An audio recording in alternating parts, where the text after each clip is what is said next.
Hi guys, this is your Gem in here, Tarot Reader. So alamin natin ang reading mo for today. Just a reminder, this is a general reading. So this may or may not resonate with you, so don't take it personally. This is just a guide.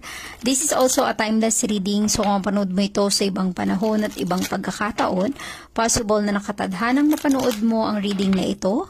Maaaring mga advice and messages na pull out natin ay makatulong sa iyong sitwasyon.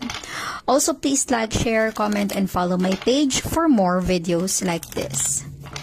Give me your energy. Ano ang reading mo for today? Give me your energy.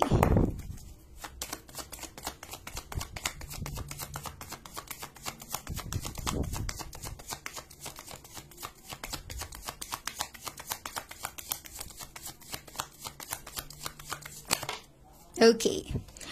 You have here the Ace of Pentacles and Earth sign.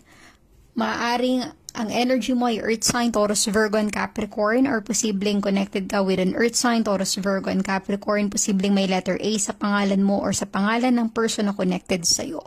Okay? The Ace of Pentacles, ibig sabihin yan, be ready, maging prepared ka.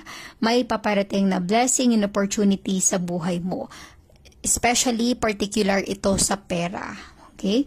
Maaring magkakaroon ka ng magandang biyaya na darating or ibibigay para sa iyo.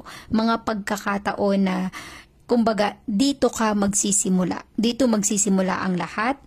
Kung mabigyan ka ng chance, grab the opportunity. Okay?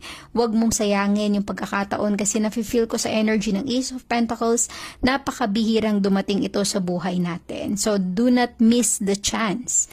Okay? Kung ano man yung paparating sa buhay mo, maaaring soon in the near future, may darating na biyaya para sa'yo.